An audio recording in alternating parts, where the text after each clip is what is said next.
dans quelles conditions un État, ici le Royaume-Uni, qui est signataire, qui a ratifié la Convention européenne des droits de l'homme, dans quelles conditions cet État peut extrader un individu vers un autre État qui, lui, n'est pas tenu de respecter les principes garantis par la Convention européenne des droits de l'homme. Bien entendu, les États-Unis n'ont pas signé, n'ont pas ratifié la Convention européenne des droits de l'homme. Et la question se pose tout particulièrement à l'égard de l'article 3 de cette Convention, qui est un article qui interdit les traitements inhumains dégradants et la torture. En effet, depuis maintenant une quarantaine d'années, un État qui s'est engagé à respecter la Convention européenne des droits de l'homme, qui lui-même ne commet pas d'actes inhumains, dégradants ou des faits de torture, eh bien cet État ne peut pas extrader un individu vers un État tiers, un État qui n'est pas partie à la Convention, mais au sein duquel cet individu pourrait être soumis à des actes de torture, à des traitements inhumains ou dégradants. C'est ce qu'on appelle un petit peu dans le langage courant l'effet ricochet de la Convention européenne des droits de l'homme.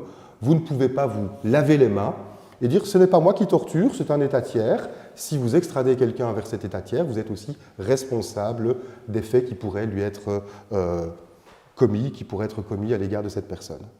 En réalité, la Cour européenne des droits de l'homme considère qu'une peine incompressible, définitivement incompressible, sans que le détenu ne puisse régulièrement solliciter un juge de l'exécution des peines pour revoir la peine, eh bien, la Cour européenne des droits de l'homme considère qu'une peine incompressible est constitutive d'un traitement inhumain ou dégradant.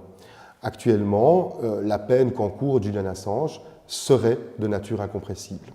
Ça, c'est un premier élément. Un deuxième élément a trait évidemment aux conditions de détention.